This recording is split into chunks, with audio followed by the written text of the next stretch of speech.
পৃথিবীর মধ্যে দুইটা জাতিকে আল্লাহ রাব্বুল আলামিন ধ্বংস করে দিয়েছিলেন এই ভূমিকম্প দিয়ে।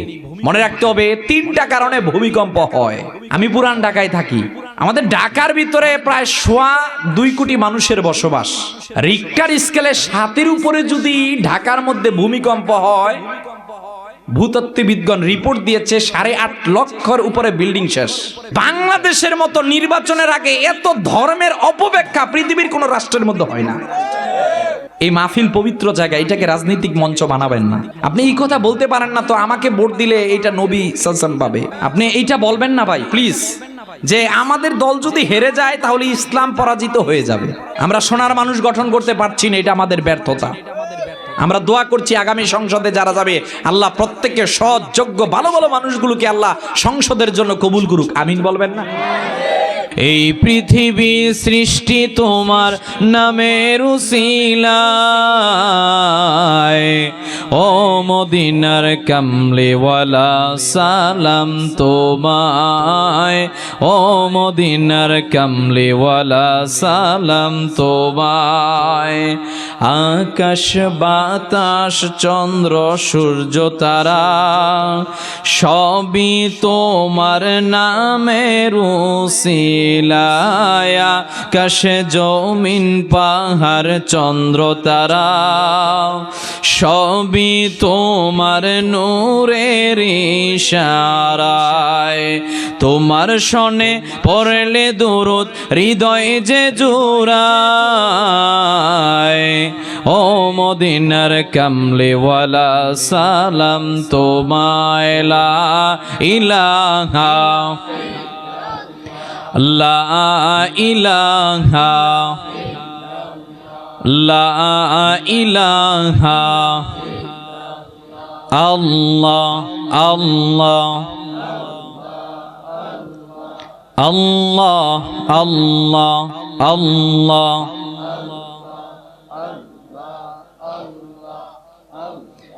লা ইলাহা ইল্লাল্লাহু মুহাম্মাদুর রাসূলুল্লাহ সাল্লাল্লাহু তাআলা আলাইহি ওয়াসাল্লাম। স্বাধীন সার্বভৌম প্রিয় মাতৃভূমি বাংলাদেশের বাংলার আধ্যাত্মিক শহরখ্যাত সিলেটের অন্তর্গত খুরমা হিলফুল ফুজুর ইসলামী যুব পরিষদের উদ্যোগে আয়োজিত গ্রামের সকল মুর্দেগানদের ইসলাম উপলক্ষে আজকের 17তম বার্ষিক নুরানি ইরফানি মুতাবাররাক মুনাওয়ার ইসলামী সুন্নি মহাসম্মেলনের সম্মানিত প্রধান অতিথি, যিনি আপনাদের সম্মুখে কোরআন এবং হাদিস থেকে গুরুত্বপূর্ণ আলোচনা শুনিয়েছেন, আমাদের অত্যন্ত শ্রদ্ধাভাজন ঐতিহ্যবাহী রাখালগঞ্জ দারুল কোরআন ফাজিল ডিগ্রি মাদ্রাসার সম্মানিত সুযোগ্য অধ্যক্ষ হযরত মাওলানা মুফতি শিহাবউদ্দিন আলীপুরি হুজুর, আল্লাহ তাআলা হুজুরকে কবুল করুক, আমিন বলবেন না? অত্র এলাকার বাজার দোকানপাট টিভি সেটের সামনে না বসিয়ে যে রব এত সুন্দর একটি জান্নাতি প্ল্যাটফর্মের মধ্যে নিয়ে এসেছেন, আসুন সে রবের দরবারে কালিমাতুশ শুকর আদায় করে লাউডলি উচ্চ আওয়াজে জবান ছেড়ে সকলে সমস্বরে একবার বলি আলহামদুলিল্লাহ। দুরূদ ও সালাম পেশ করছি রাহমাতাল লিল আলামিন, শাফিউল মুজনিবিন, সাইয়্যিদুল আম্বিয়া ওয়াল মুরসালিন, আফতাবে নবুওয়াত, শাহানশাহী ইসারাত, সরকারে দু আলম, মক্কার বাতি, মদিনার জ্যোতি, the wonder of the universe. তাওরাতে যেই নবীজির নাম এসেছে আহিয়াত, জাবুরে যেই নবীজির নাম এসেছে মাহি, ইনজিলে যেই নবীজির নাম এসেছে আহমদ, কুরআনুল কারীমের মধ্যে যেই নবীজির নাম এসেছে মুহাম্মদ, পড়ে নেই সাল্লাল্লাহু আলাইহি ওয়াসাল্লামের উপর। সেই নবীজির উম্মত যে আল্লাহ সুবহানাহু ওয়া তাআলা আপনাকে আমাকে বিনা দরখাস্তে করেছেন, এজন্য জবান ছেড়ে আমরা আরেকবার বলবো আলহামদুলিল্লাহ। আমি মহাগ্রন্থ আল কুরআনুল কারীমের 7 নম্বর সূরা সূরা আরাফের 158 নম্বর আয়াতটিকে আবর্তন করে কোরআন এবং হাদিসের আলোকে আমাদের জন্য কিছু প্রয়োজনীয় কথা বলে তারপর আমরা ইনশাআল্লাহ বিদায়ী মোনাজাত করে এখান থেকে বাড়িতে যাব। ইনশাআল্লাহ বলবেন না? আল্লাহর খুশির জন্য নারায়ে তাকবীর, নারায়ে রিসালাত, আহলে সুন্নাত ওয়াল জামাত। সম্মানিত উপস্থিতি, ভূমিকাতে যে কথাটি না বললেই নয়, আমরা এই জায়গার মধ্যে এসেছি জ্ঞান অর্জন করার জন্য। জ্ঞান কি? To know what we know and to know what we do not know, that is wisdom. আপনি যেটা জানেন ওইটা আরো জানা, যেটা জানেন না ওইটা জানা, এটাকে জ্ঞান বলে। তো আমরা জানি তিরমিজির হাদিস দিয়ে ইজা মারারতুম বিরিয়াদিল জান্নাহ, এটা জান্নাতের বাগান। কথা বলেন। তো এখানে আসার আমাদের মাকসাদ লোক দেখানো নয়, এখানে বসার মূল মাকসাদ অন্য কিছু নয়, একমাত্র আল্লাহ এবং প্রিয় নবীজির সন্তুষ্টি অর্জন। কথা বলেন ঠিক কিনা? তো আমরা যে কথাগুলো বলবো, যে কথাগুলো শুনবো, এগুলোর উপর প্রত্যেকেই বাড়িতে গিয়ে আমল করব। সকলে বলেন ইনশাআল্লাহ। বিসমিল্লাহির রহমানির রহিম। কুল ইয়া আইয়ুহান নাসু ইন্নী রাসূলুল্লাহি ইলাইকুম জামিআ। রব্বুল আলামিন কোরআনুল কারীমের সূরা আরাফের 158 নম্বর আয়াতের মধ্যে গোটা পৃথিবীর মানুষদেরকে একটা মেসেজ দিলেন, ইয়া আইয়ুহান নাস। কোরআনের মধ্যে 306 বার আল্লাহ ইয়া আইয়ুহান নাস বলেছেন। এখানে সব ধর্মের লোকদেরকে ডাক দিলেন আল্লাহ। বর্তমান পৃথিবীতে 900 কোটি মানুষ আছে, যতগুলো ধর্ম আছে, যতগুলো ভাষাভাষী আছে, যতগুলো দেশ আছে, আজ থেকে 1500 বছর আগে এই কোরআনের মাধ্যমে আল্লাহ তাআলা কিয়ামত পর্যন্ত মানুষদেরকে ডাক দিয়া বললেন, ও পৃথিবীর মানুষেরা। এই কথাটা বলছেন প্রিয় নবীজি মুহাম্মদ সাল্লাল্লাহু আলাইহি ওয়াসাল্লামকে। নবী হে মুহাম্মদ সাল্লাল্লাহু আলাইহি ওয়াসাল্লাম, আপনি পৃথিবীর মানুষদেরকে জানিয়ে দেন, এই কথা বলেন, ইন্নী রাসূলুল্লাহি ইলাইকুম জামিআ। নবী গো, আপনি পৃথিবীর মানুষদেরকে জানিয়ে দেন যে আপনি এই দুনিয়ার মধ্যে আগমন করেছেন পৃথিবীর সকলের জন্য। সুবহানাল্লাহ। মানে আদম থেকে ঈসা পর্যন্ত প্রত্যেক নবী রাসূলগণ আঞ্চলিক নবী। কেউ ফিলিস্তিন, কেউ শাম, কেউ মাদিয়ান, কেউ আমালেকা, এক একজন একটা জাতিগোষ্ঠীর জন্য এসেছে। আল্লাহ তাআলা মেসেজ দিলেন, আপনি একটা জাতির জন্য নয়, আপনি এসেছেন সবার জন্য। আল্লাহ বলছেন, আল্লাযী লাহু মুলকুস সামাওয়াতি ওয়াল আরদ। এটা কোন রব ডিক্লার দিলেন যে আপনি সকলের জন্য রব? ওই রব ডিক্লার দিলেন যেই রব আসমান জমিনের মালিক। সুবহানাল্লাহ বলবেন। আল্লাহ বলছেন, আপনি জানিয়ে দেন লা ইলাহা ইল্লা হুয়া ইহয়ি ওয়া ইউমীত, যে আল্লাহ ছাড়া কোনো ইলাহ নাই, কোনো রব নাই। সেই রবের কুদরতি হাতের মধ্যে জীবন, কুদরতি হাতের মধ্যে মানুষের মৃত্যু। কথা বলেন না কেন? আপনি বলেন ফাআমিনু বিল্লাহি ওয়া রাসূলিহিন নাবিয়্যিল উম্মি। যেই উম্মি নবী সেই রবের প্রতি ঈমান এনেছে, আপনি বলেন সেই রবের প্রতি সকলকে ঈমান আনতে। আল্লাযী ইউমিনু বিল্লাহি ওয়া কালিমাতিহি ওয়াত্তাবিউহু লাআল্লাকুম তাহতাদুন।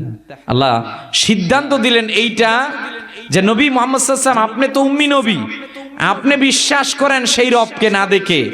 আপনি এই বাণী পৃথিবীর মানুষদেরকে জানিয়ে দেন, আপনাকে অনুসরণ করে পৃথিবীর মানুষ যাতে সেই রবের দিকে ফিরে আসে, কারণ যাতে তারা সৎ পথ প্রাপ্ত হতে পারে। কারণ সেই রবের ইশারা ছাড়া কেউ পৃথিবীর মধ্যে হেদায়েতের পথে যেতে পারবে? কথা বলেন, যেতে পারবে? এই আয়াতের মধ্যে 3টা বিষয় আমরা উপলব্ধি করি। 1 নাম্বার বিষয়, আমাদের নবীকে আল্লাহ রাব্বুল আলামিন গোটা পৃথিবীর মানুষদের জন্য পাঠালেন খাতামুন নবীন হিসাবে। কাদিয়ানীদের রাস্তা বন্ধ, শেষ। কাদিয়ানীরা বলে বর্তমানেও নবী আছে। নাউজুবিল্লাহ বলবেন। এদের বর্তমান নবীর নাম মির্জা মাসরুর। নাউজুবিল্লাহ বলবেন না? কিন্তু একজন মুসলিম যে কথা স্বীকৃতি দেয় তার মালিক আল্লাহ, সে ব্যক্তি বলবে আমাদের নবী সর্বশ্রেষ্ঠ নবী, সর্বশেষ নবী। কথা বলেন ঠিক কিনা? তাহলে যে কাদিয়ানী মতবাদ আছে, মির্জা কাদিয়ানী যেটা এনেছে, এইটা ইসলামের মধ্যে এইটার কোনো গ্রহণযোগ্যতা নাই, বরঞ্চ যারাই কাদিয়ানী মতবাদের উপর থাকবে তারা জাহান্নামে যাবে। কথা বলেন ঠিক কিনা? এই আয়াতে দ্বিতীয় বলা হয়েছে তাওহীদের আহ্বান। আপনার এই কপাল দিয়ে সিজদা দুনিয়ার কার উদ্দেশ্য হবে না, উদ্দেশ্য হবে একজনের, তিনি কে?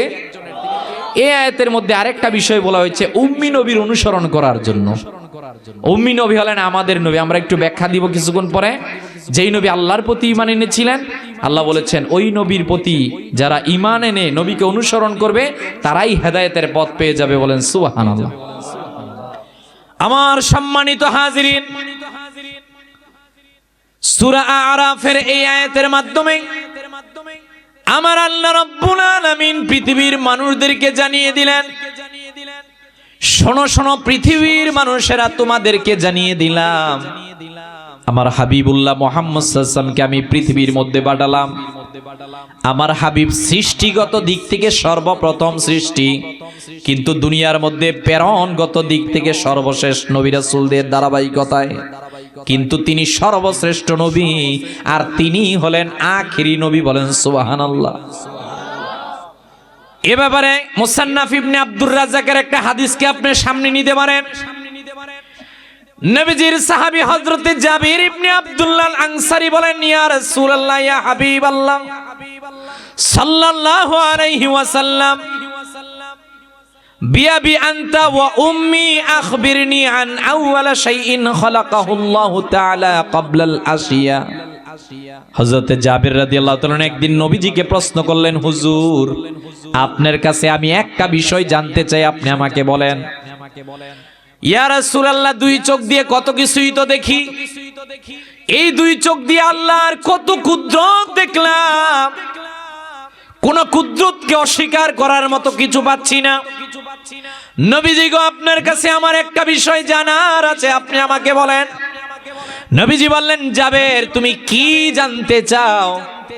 হযরতে জাবের রাদিয়াল্লাহু তাআলা প্রশ্ন করলেন, ইয়া রাসূলুল্লাহ সাল্লাল্লাহু আলাইহি ওয়াসাল্লাম, বিআবি আনতা ওয়া উম্মি আখবিরনি আন আউওয়ালা শাইইন খালাকাহুল্লাহু তাআলা ক্বাবলাল আশিয়া। আমাকে একটা প্রশ্নের উত্তর দেন, আমার আল্লাহ সর্বপ্রথম কি সৃষ্টি করেছিলেন? হয় না? আরো আওয়াজ দিয়ে বলেন। আমার নবীজি ডাক দিয়ে বলেন, এ জাবের, ইন্নাল্লাহা খালাকা ক্বাবলাল আশিয়াই নূরান নাবিকা মিন নূর। জাবের, তোমারে জানাই দিলাম, আমার আল্লাহ সর্বপ্রথম সৃষ্টি যেইটা করলেন সেইটা হলো তোমার হাবিব মুহাম্মদ সাল্লাল্লাহু আলাইহি সাল্লামের নূর মুবারক। এই নূর আল্লাহ রাব্বুল আলামিন দুনিয়ার মধ্যে দিলেন বাবা আদমের কাছে। সাইয়েদনা আদম থেকে আল্লাহ দিলেন শীষ নবীর কাছে, হযরতে শীষ থেকে দিলেন হযরত ইদ্রিস আলাইহিস সালাতু ওয়াস সালামের কাছে, হযরত ইদ্রিস আলাইহিস সালাতু ওয়াস সালাম থেকে হযরত নূহ আলাইহিস সালাতু ওয়াস সালামের কাছে, ওনার থেকে হযরত ইব্রাহিম, হযরত ইসমাইল, আব্দে মানাফ, হাশেম, আব্দুল মুত্তালিব, আস্তে আস্তে খাজা আব্দুল্লাহ। রেজাবের, তোমারে জানাই দিলাম, এইভাবে নূর আস্তে আস্তে আনা মুহাম্মদ ইবনে আব্দুল্লাহ মুহাম্মদ সাল্লাল্লাহু পর্যন্ত আল্লাহ ওই নূর পাঠালেন। সাহাবী জিজ্ঞেস করলেন, হুজুর, তাহলে সর্বপ্রথম কি তৈরি? আমার আল্লাহ ডাক দিয়া বলেন, কুল কায়নাত যখন কিছুই ছিল না, সূরা ইয়াসিনের 1 নম্বর আয়াতের তাফসীর লিখতে গিয়ে মুফাসসিরিনে কেরামগণ লিখেন, সমগ্র সৃষ্টির 1000 বছর আগে আমার আল্লাহ রাব্বুল আলামিন কুদরতি ভাবে ইয়াসিন শব্দ তেলাওয়াত করেছিলেন। এই ইয়াসিনের তাফসীর করতে গিয়ে মুফাসসিরিনে কেরামগণ চমৎকার একটা কথা উল্লেখ করলেন, সমগ্র সৃষ্টির 1000 বছর আগে স্বয়ং আল্লাহ আপনার আমার নবীজির নূর মোবারকের কথা উল্লেখ করলেন। ওই নবীজিকে আল্লাহ রাব্বুল আলামিন ডাক দিয়ে বললেন, হাবিব, পৃথিবীর মানুষদেরকে আপনি জানায় দেন, আপনি কোন একটা জাতির জন্য আসেন নাই, আদম থেকে ঈসা পর্যন্ত সবাই একটা জাতির জন্য, কেউ একটা গোষ্ঠীর জন্য, কেউ একটা ভাষাভাষীর জন্য দুনিয়ার মধ্যে আগমন করলো রে বন্ধু। আমি আল্লাহ আপনাকে একটা জাতির জন্য না, একটা গোষ্ঠীর জন্য না, একটা সম্প্রদায়ের জন্য আমি আল্লাহ পাঠাই নাই, বরঞ্চ আমি আল্লাহ কিয়ামতের শেষ ব্যক্তি পর্যন্ত সকলের জন্য আমি আল্লাহ আপনাকে নিযুক্ত করে দিলাম। আল্লাহ রাব্বুল আলামিন সিদ্ধান্ত দিলেন যে নবী মুহাম্মদ সাল্লাল্লাহু আলাইহি ওয়াসাল্লাম আপনি জানিয়ে দেন, কুলিয়া আইয়ুহান নাস। এখানে আল্লাহ কুলিয়া আইয়ুহাল মুমিনুন বলে ডাক দেন নাই, কুলিয়া আইয়ুহাল মুসলিমুন বলে আল্লাহ ডাক দেন নাই, একটা জাতিকে আল্লাহ ডাক দেন নাই, কুলিয়া আইয়ুহান নাস বলে আল্লাহ ডাক দিলেন। আজকে থেকে 1500 বছর আগে নবীজি যখন দুনিয়ার মধ্যে আগমন করলেন, নবুয়াত যখন প্রকাশিত হলো, তখন থেকে কিয়ামতের শেষ পর্যন্ত আল্লাহ ডাক দিয়ে বললেন, নবী গো, আপনি পৃথিবীর মানুষদেরকে জানিয়ে দেন, আপনি হলেন আখিরি জামানার শেষ নবী, আপনার অনুসরণের মধ্যেই থাকবে পৃথিবীর মানুষদের মুক্তি আর নাজাত। বলেন সুবহানাল্লাহ। যেমনি ভাবে super book in the world, যে এইটা হলো সুপার বুক, ঠিক অনুরূপ ভাবে সুপারম্যান পৃথিবীর মধ্যে একজন, তিনি আপনার আমার নবী মুহাম্মদ সাল্লাল্লাহু আলাইহি ওয়াসাল্লাম। সুবহানাল্লাহ। তবে ওনার সম্মানটা, ওনার ইজ্জতটা বৃদ্ধি করে দিয়েছেন একজন, তিনি কে? রব্বুল আলামিন একে একে কোরআনুল কারীমের মধ্যে বর্ণনা শুরু করে দিলেন। ওয়ামা আরসালনাকা ইল্লা কাফাতাল লিন্নাসি বাশীরা ওয়া নাযীরা ওয়ালাকিন্না আকসারান নাসি লা ইয়ালামুন। রব্বুল আলামিন আরেক জায়গায় বললেন, ইয়া আইয়ুহান নাবিয়্যু ইন্না আরসালনাকা শাহিদাও ওয়া মুবাশশিরাও ওয়া নাযীরা ওয়া দাইয়ান ইলাল্লাহি বিইযনিহি ওয়া সিরাজাম মুনীরা। এই কোরআন আপনি খুলে দেখেন, বিভিন্ন জায়গায় আল্লাহ রাব্বুল আলামিন হাবিবের মর্যাদার কথা বর্ণনা করতে গিয়ে বারবার বললেন, আমার হাবিবুল্লাহ শ্রেষ্ঠ, আমার হাবিবুল্লাহকে আমি জান্নাত দেখালাম, জাহান্নাম দেখালাম, আমার হাবিবুল্লাহর মতো আমি দুনিয়ার মধ্যে কাউরে পাঠাই নাই, আমার হাবিবুল্লাহকে যে ব্যক্তি অনুসরণ করবে সে জান্নাতে যাবে। রব্বুল আলামিন সূরা আল ইমরানের 31 নম্বর আয়াতের মধ্যে বললেন, কুল ইন কুনতুম তুহিব্বুনাল্লাহা ফাত্তাবিউনি ইউহিব্বুকুমুল্লাহ ওয়া ইয়াগফির লাকুম যুনুবাকুম ওয়াল্লাহু গফুরুর রহিম। আরেক জায়গায় বললেন, ওয়ামাই ইউতিইল্লাহ ওয়ার রাসূলা। আরেক জায়গায় বললেন, ইয়া আইয়ুহাল্লাযীনা আমানু আতিউল্লাহ ওয়া আতিউর রাসূল। এইভাবে গোটা কোরআনের মধ্যে হাবিবুল্লাহর সম্মানের কথা আল্লাহ বর্ণনা শুরু করে দিলেন। নবীজি এইভাবে সাহাবীদের কাছে একদিন বর্ণনা করলেন, সাহাবীরা রে, তোমাদেরকে জানিয়ে দিলাম, নবীজি তাবুক যুদ্ধ থেকে ফিরছিলেন। মুসনাদে আহমদের মধ্যে হাদিসটা এসেছে, ইমাম ইবনে কাসিরও হাদিস উল্লেখ করলেন। আল্লাহর হাবিব সাহাবীদেরকে বললেন, এ সাহাবীরা, তোমাদেরকে জানিয়ে দিলাম, আজকে আমাকে আল্লাহ রাব্বুল আলামিন এমন 5টা বিষয় দিয়েছেন, দুনিয়ার কাউকে আল্লাহ রাব্বুল আলামিন এই রকমের 5টা বিষয় দেয় নাই। 1 নাম্বার, নবীজি বললেন, আমার নবুয়ত আর রিসালাতকে আমার আল্লাহ গোটা পৃথিবীর জন্য বিস্তৃত করে দিলেন, বলেন সুবহানাল্লাহ। 2 নাম্বার, নবীজি বললেন, শত্রুর মোকাবেলায় আমার বিজয়। 3 নাম্বার, নবীজি বললেন, গনিমতের মাল আমার জন্য জায়েজ, উম্মতের জন্য জায়েজ। 4 নাম্বার, নবীজি বলেন, উম্মত, এই পৃথিবীর মধ্যে আমার আগমনের পূর্বে সব জায়গায় ইবাদত জায়েজ ছিল না। আমার কদম মোবারক যখন জমিনের মধ্যে পড়ল, ইমামে আবু দাউদ হাদিস কেন উল্লেখ করলেন, নবীজি একদিন উম্মতদেরকে বললেন, জুইলাত লি আল আরদু তাহুরান ওয়া মাসজিদান। আমার কদম মোবারক জমিনে পড়ার সঙ্গে সঙ্গে আমার আল্লাহ গোটা পৃথিবীকে পবিত্র বলে ঘোষণা দিয়ে দিলেন। 5 নাম্বার একটা চমৎকার কথা নবীজি আমাদেরকে বললেন। আমার সম্মানিত হাজিরিন, আমরা কোন নবীর উম্মত হয়েছি আমরা এখনো বুঝি নাই।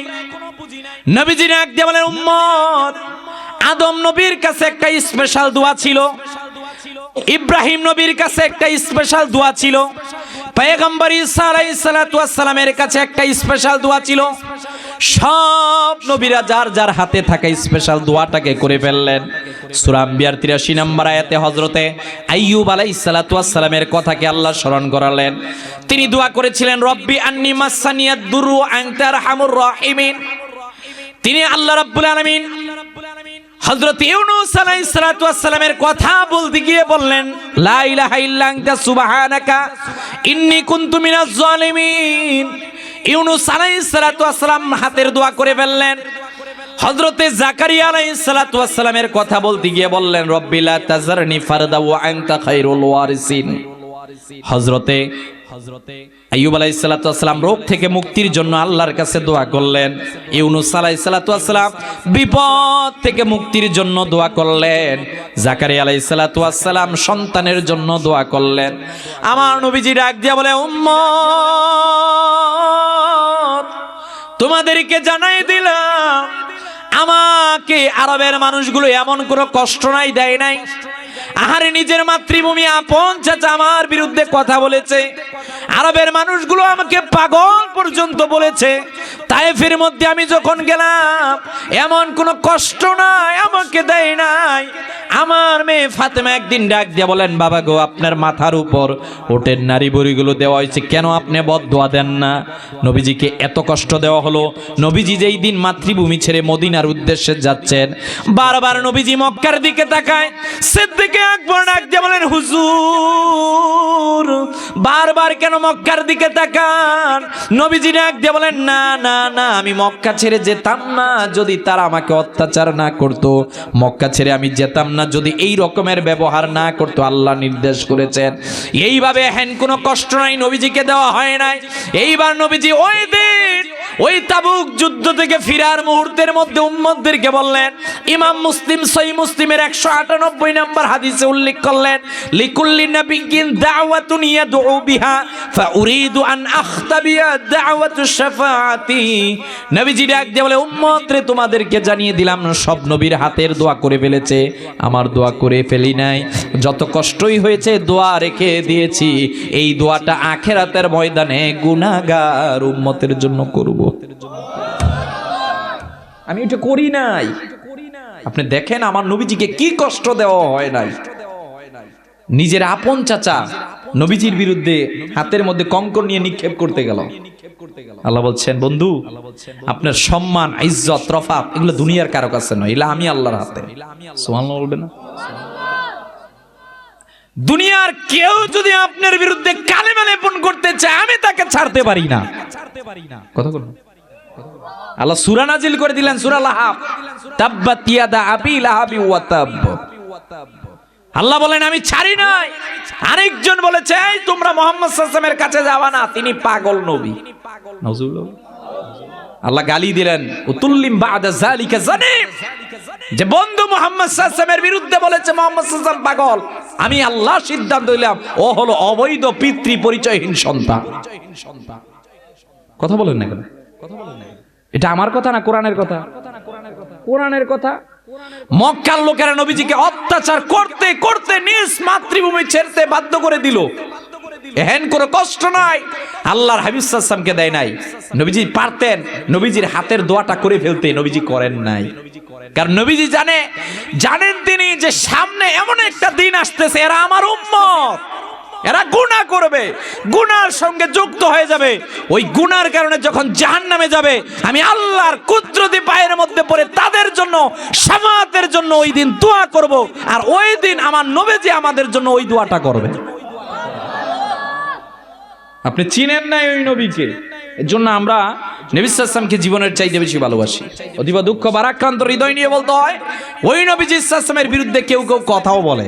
বাংলাদেশের মধ্যে কেউ যদি আল্লাহর বিরুদ্ধে কথা বলে, ও বাউল শিল্পী হতে পারে, ও মুসলিম নেতা হতে পারে, ও বাংলাদেশের মধ্যে যেই হোক না কেন, কেউ যদি আল্লাহকে নিয়ে কটূক্তি করে, আল্লাহর কোনো কথাকে অমান্য করার চেষ্টা করে, কেউ যদি মুহাম্মদ সাল্লাল্লাহু আলাইহি ওয়াসাল্লামের শান, মান, ইজ্জতকে খাটো করার জন্য চেষ্টা করে, এই কোরআনকে আগুনের মধ্যে পুরাতে চায়, আমরা তাদেরকে বিনা চ্যালেঞ্জে ছেড়ে দেই না। কথা বলেন ঠিক কিনা? মনে রাখবেন, যার কাছে নীতি নাই ও পৃথিবীর মধ্যে সত্যিকার মানুষ হতে পারে না। কথা বলেন না? ইমাম আহমদ ইবনে হাম্বল 11.5 লক্ষ হাদিসের পণ্ডিত, ওনাকে যখন রাজ্য ক্ষমতার বাদশা বলল যে আপনি বলেন এই কোরআন কি, এটা সৃষ্টিগত না খালকিগত, কোনটা, আপনি কি সিদ্ধান্ত দিবেন? তিনি বলছেন এটা আল্লাহর কালাম। জেলখানার মধ্যে আবদ্ধ করা হয়েছে, ছেড়ে দিব, আপনি বলেন যেইটা মাখলুক, এটা অন্য কিছুর মতো সৃষ্টি। তিনি বলেছেন না, জেলখানায় দাঁড়িয়েও এক হুঙ্কার দিয়ে তিনি বলেছিলেন এটা আল্লাহর কালাম। আমাদের আরেকজন ইমামে আজম আবু হানিফা রাহমাতুল্লাহ আলাইহি, কি কষ্ট করা কে দেওয়া হয় নাই, জেলখানায় উনি গিয়েছেন, নীতিকে বিসর্জন দেন নাই। কথা বলেন না কেন? আউলিয়া কেরামগণ কেউ নীতিকে বিসর্জন দেয় নাই। কিন্তু আজকে যদি আমরা আমাদের নীতিকে বিসর্জন দেই, সামান্য দুনিয়ার ক্ষমতার জন্য আল্লাহকে কেউ গালি দিলে যদি আমি ওই গালি দেওয়ার পক্ষে থাকি, থাকি আমি পৃথিবীর মধ্যে সবচেয়ে বড় মুনাফিক। কথা বলেন না কেন? আর আল্লাহ যখন ধরবেন, ধরাটা কঠিন হয়ে যাবে। মনে রাখবেন, এই যে ভূমিকম্প একটা আসলো, এটা কিন্তু ছেড়ে যাবে না। এটা আল্লাহ একটু সিগন্যাল দিয়েছেন। কথা বলেন। পৃথিবীর মধ্যে দুইটা জাতিকে আল্লাহ রাব্বুল আলামিন ধ্বংস করে দিয়েছিলেন এই ভূমিকম্প দিয়ে। হযরতে সালেহ আলাইহিস সালাতু ওয়াস সালাম, হযরতে শুআয়ব আলাইহিস সালাতু ওয়াস সালাম ওনার উম্মতদেরকে কেন আল্লাহর অবাধ্য হয়েছিল? মনে রাখতে হবে তিনটা কারণে ভূমিকম্প হয়। কয়টা? এক নাম্বার, আল্লাহ তাআলা যখন দেখেন বান্দার মাঝে গুনাহ বেড়ে যাচ্ছে, পাপ বেড়ে যাচ্ছে, আল্লাহ তাআলা সতর্ক করার জন্য ভূমিকম্প দেন। দুই নাম্বার, বান্দা যখন রব থেকে বেশি দূরে চলে যায়, আল্লাহ চান রবগুলো, বান্দাগুলো, আল্লাহ চান ওই বান্দাগুলো রবের দিকে ফিরে আসুক। তিন নাম্বার, সত্য মিথ্যার পার্থক্য করার জন্য মাঝে মধ্যে কেউ বান্দাদের মধ্যে নমরুদের ভূমিকায় চলে যায়, মাঝে মধ্যে কেউ বান্দাদের মধ্যে ভূমিকা নিতে নিতে ফেরাউনের ভূমিকায় চলে যায়, গোর গোবিন্দের ভূমিকায় চলে যায়। আল্লাহ বুঝাতে চান, এই ক্ষমতার বড়াই করবা না। কি আছে একটু ঝাক্কা, জাস্ট একটু, 5 সেকেন্ড। কয় সেকেন্ড? শেষ। আমাদের ঢাকার রিপোর্ট দিয়েছে, ঢাকাকে আমরা তো ভালোবাসি, ঢাকার মানুষ যেহেতু, আমি পুরান ঢাকায় থাকি, অত্যন্ত ঘনবসতি একটি জায়গা। আমাদের ঢাকার ভিতরে প্রায় 2.25 কোটি মানুষের বসবাস, যেখানে 21,45,000 উপরে বিল্ডিং আছে। রিক্টার স্কেলে 7-এর উপরে যদি ঢাকার মধ্যে ভূমিকম্প হয়, ভূতত্ত্ববিদগণ রিপোর্ট দিয়েছে 8.5 লক্ষের উপরে বিল্ডিং শেষ। কতক্ষণ লাগে? এত ক্ষমতা, এত প্রভাব, এত টাকা পয়সা, এগুলো কোথায় যাবে? কিছুই না, কাজে আসবে না। কথা বলেন না কেন? বারবার এখন তো সবাই টেনশন আছে, এই যে ভূমিকম্প একটার পর একটা হচ্ছে, এটা কি হচ্ছে? কেউ তো কিছুই বুঝতেছে না। সায়েন্স এইটা বলতে চাচ্ছে এটা প্রাকৃতিক বিষয়, টেকটনিক প্লেট যেগুলো আছে এগুলো সরে যাচ্ছে, এটা তারা বলে। আমরা বলছি আমরা তোমাদের কথা বিশ্বাস করি না, আমরা কোরআনের কথা বিশ্বাস করি। কথা বলেন না কেন? কোরআন বলছে যে জাতির মধ্যে জেনা, ব্যভিচার, সুদ, ঘুষ, হারাম কাজ বৃদ্ধি পাবে, ওই জাতিকে আল্লাহ তাআলা সতর্ক করার জন্য কিয়ামতের পূর্বে ভূমিকম্প দিবেন। মুসান্নাফ ইবনে আবি শাইবার হাদিস, হযরত ওমর ফারুক রাদিয়াল্লাহু তাআলা আনহু, ওনার জামানায় মদিনার মধ্যে একবার ভূমিকম্প, আরবের মধ্যে ভূমিকম্প। মুসান্নাফ ইবনে আবি শাইবার 8335 নম্বর হাদিস সাক্ষী, হযরত ওমর সকলকে ডাক দিয়ে বলেন, এই আরববাসীরা, গুনাহ বেড়ে যাচ্ছে, গুনাহ ছাড়ো, ভূমিকম্প বন্ধ হয়ে যাবে। কথা বলেন না কেন? পৃথিবীর প্রথম মুজাদ্দিদ ওমর ইবনে আব্দুল আজিজ, তিনি বলছেন যখন দেখতেন ভূমিকম্প হতো, উনি ওনার গভর্নরদের কাছে চিঠি লিখতেন, এই সবাই দান সদকা করো। কি করো? দান সদকা করো, কারণ দান সদকা বেশি করলে সেখান থেকে তোমাকে বিপদ থেকে উদ্ধার করবেন একজন। তিনি কে? আসতে বলবেন না, তিনি কে? আমরা ঢাকার মানুষ, মানুষ ঢাকা ছেড়ে চলে যাচ্ছে, গ্রাম অঞ্চলে চলে যাচ্ছে, কেউ বিদেশে যাওয়ার জন্য প্ল্যান করছে। ভাই, আপনি ঢাকা ছেড়ে বাড়িতে যাবেন, ঢাকা ছেড়ে ইউরোপে যাবেন, মৃত্যু থেকে আপনি পলায়ন করতে পারবেন না। কথা বলেন না কেন? এজন্য মাই হাম্বল রিকোয়েস্ট, ভূমিকম্পকে ভয় পেলে হবে না। ভূমিকম্পকে যিনি সৃষ্টি হওয়ার জন্য আদেশ দেন, ওই রবকে ভয় পেতে হবে। 2 নাম্বার, আমাদের জন্য করণীয়, এই ভূমিকম্প থেকে মুক্তি পাওয়ার জন্য এখনো সময় আছে। আমরা এমন কোন গুনাহ নাই করছি না। কথা বলেন না কেন? যুবকের দিকে তাকানো যায় না, ও এমন কোন খারাপ কাজ নাই যার সাথে সম্পৃক্ত হচ্ছে না। আমরা এমন কোন খারাপ কাজের সঙ্গে সম্পৃক্ত নাই যেগুলো করছি না। আল্লাহ একটা কারণে শুধু আমরা মুক্তি পাচ্ছি, আখিরি জামানার নবীর উম্মত হওয়ার কারণে, আর না হয় আল্লাহ আমাদেরকে পৃথিবী থেকে ধ্বংস করে দিতেন। কথা বলেন ঠিক কিনা? তাহলে আমরা এই ভূমিকম্প থেকে মুক্তি পাওয়ার জন্য আমাদের জন্য একটা কাজ এখন উচিত, প্রত্যেক সমাজের সবাইকে নিয়ে একত্রিতভাবে বসে আল্লাহর কাছে তওবা করা। কথা বলেন না কেন? শুধু আমি করব বিষয়টা এরকমের নয়, সবাইকে নিয়ে, প্রয়োজনে জুমার পর মসজিদের মধ্যে বসে সবাইকে নিয়ে, যে আমরা প্রত্যেকে যার যার গুনার জন্য আল্লাহর কাছে তওবা করতেছি। বাড়ির মধ্যে মজলিস বসে পরিবারের সদস্যদেরকে নিয়ে আল্লাহর কাছে তওবা করা উচিত। কথা বলেন ঠিক কিনা? আর না হয় সামনে যেই বড় ভূমিকম্প আসতেছে, যেটা ভূতাত্ত্বিকগণ বলতেছে এটা খুব কঠিন বিষয়। কথা বলেন না কেন? যদি একবার এসে যায়, মুক্তি পাওয়ার কোনো সুযোগ আছে? কথা বলেন, মুক্তি পাওয়ার সুযোগ আছে? এজন্য আল্লাহর কাছে তওবা করেছি। সকলে পড়েন আস্তাগফিরুল্লাহ রব্বি মিন কুল্লি যামবি ওয়া আতুবু ইলাইহি লা হাওলা ওয়ালা কুওয়াতা ইল্লা বিল্লাহিল আলিয়্যিল আযীম। আমার সম্মানিত হাজিরিন, নবীজি এইবার ডাক দিয়ে বললেন, সাহাবীরা রে শোনো শোনো, তোমাদেরকে জানিয়ে দিলাম আল্লাহ রাব্বুল আলামিন পৃথিবীর মধ্যে আমাকে পাঠালেন, 5টা বিষয় আমাকে দিলেন যা পৃথিবীর অন্য কাউকে দিলেন না। এর মধ্যে একটা হলো নবীজির দোয়া, পৃথিবীর মধ্যে আল্লাহ তাআলা অন্য কাউকে দেন নাই।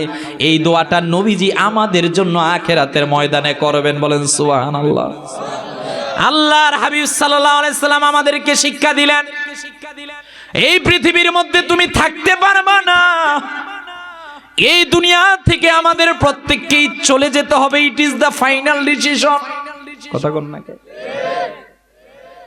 সাইয়েদনা ওমর ফারুক নবীজিকে প্রশ্ন করলেন, ইয়া রাসূলুল্লাহ ইয়া হাবিবাল্লাহ, ওগো নবীজি মুহাম্মদ সাল্লাল্লাহু আলাইহি সাল্লাম, আপনার উম্মতের মাঝখানে শ্রেষ্ঠ উম্মত, উত্তম উম্মতকে আপনি আমাকে জানিয়ে দেন। নবীজি ডাক দিয়ে বললেন, আমার উম্মতদের মাঝখানে যার চরিত্র সুন্দর সে উত্তম উম্মত। সুবহানাল্লাহ কইতেন না? দেখেন আমার নবীজি সাল্লাল্লাহু আলাইহি ওয়াসাল্লাম কিভাবে পরিবর্তন করেছেন।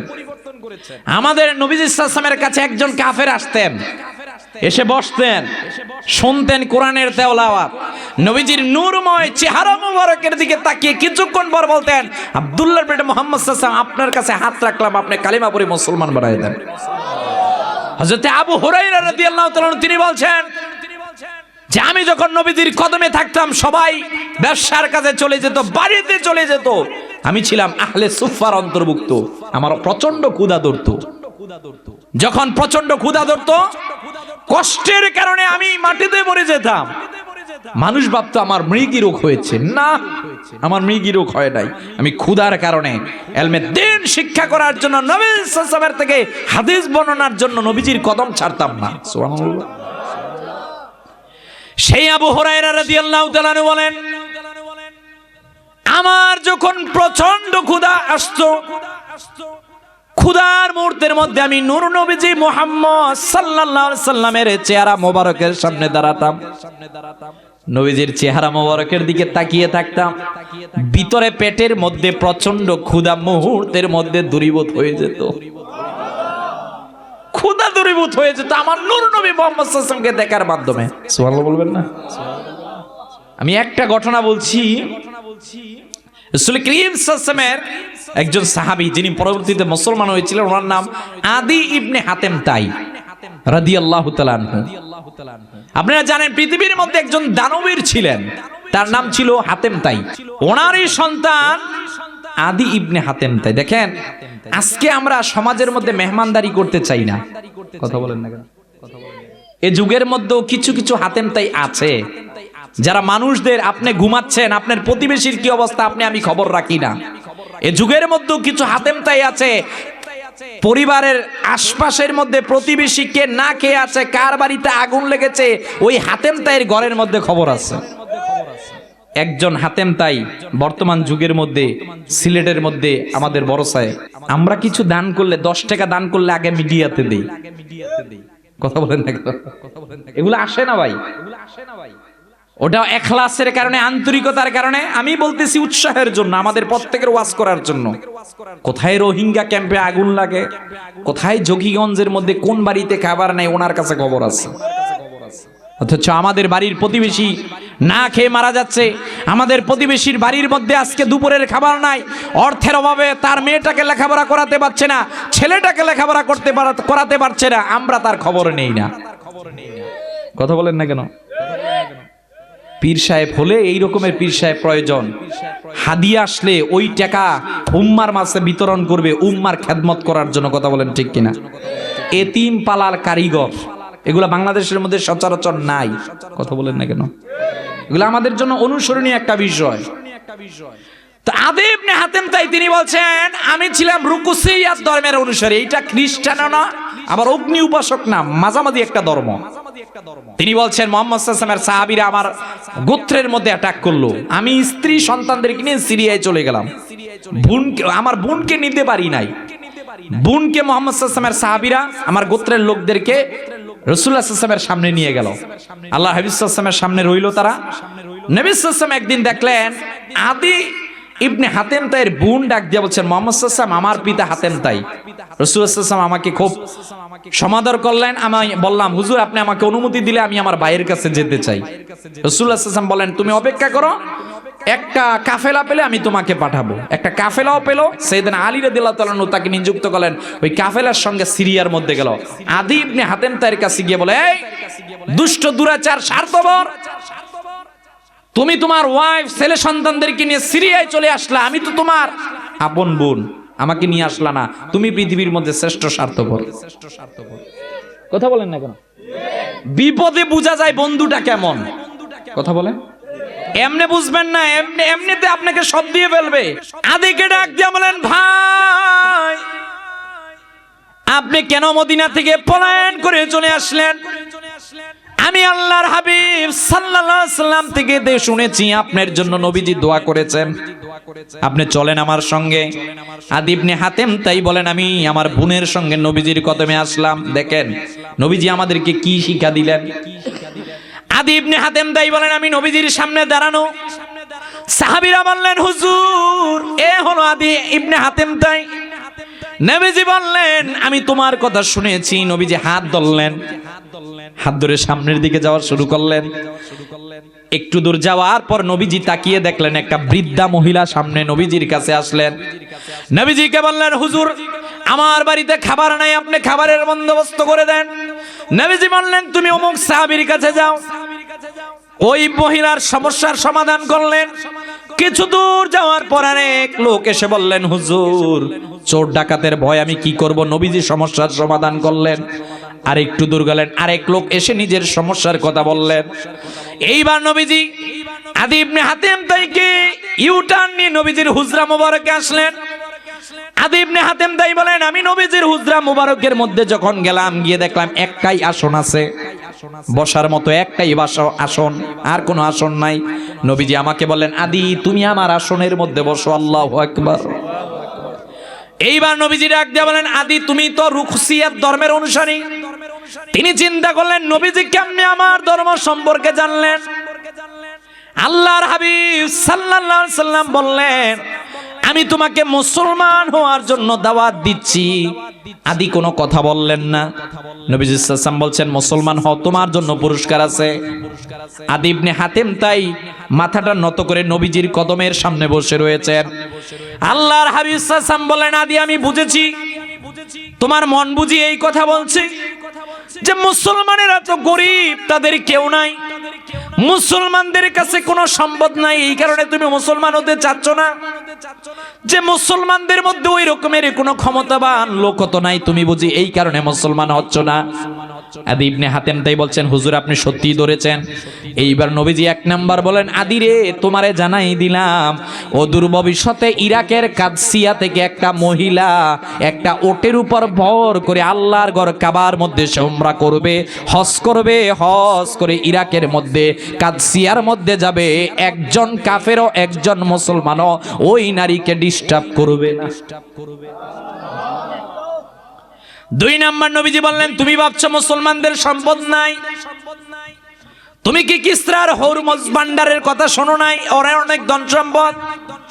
রে আদি তোমাকে জানাই দিলাম, আনা মুহাম্মদ ইবনে আব্দুল্লাহ, আমি মুহাম্মদ সাল্লাল্লাহু আলাইহি ওয়াসাল্লাম বলে গেলাম, অদূর ভবিষ্যতে মুসলমানদের কাছে এত সম্পদ থাকবে, এত সম্পদ থাকবে, মুসলমানেরা যাকাত দেওয়ার জন্য, সদকা করার জন্য সম্পদ নিয়ে ঘর থেকে বাইর হবে, কিন্তু যাকাত সদকা নেওয়ার মতো একজন লোক খুঁজে পাবে না। হয় না? আরো আওয়াজ দিয়ে বলেন। আদি ইবনে হাতেম তাই ডাক দিয়ে বলছেন, নবীজি আমাকে বললেন গোটা পৃথিবী মুসলমানের আমার শাসন করবে। এইভাবে নবীজি আমাকে তিনটা কথা বললেন। এইবার আমি চিন্তা করলাম, হায় হায়, তিনি রহমতের নবী, ওনার কোনো বডিগার্ড নাই, সিকিউরিটি গার্ড নাই, তিনি রাস্তা দিয়ে হেঁটে যাচ্ছেন, ওনার কাছে সবাই সুখ দুঃখের কথা বলছে। এত সুন্দর চরিত্র, ওনার চরিত্র দেখে সবাই মুসলমান হওয়া শুরু হয়ে গেছে।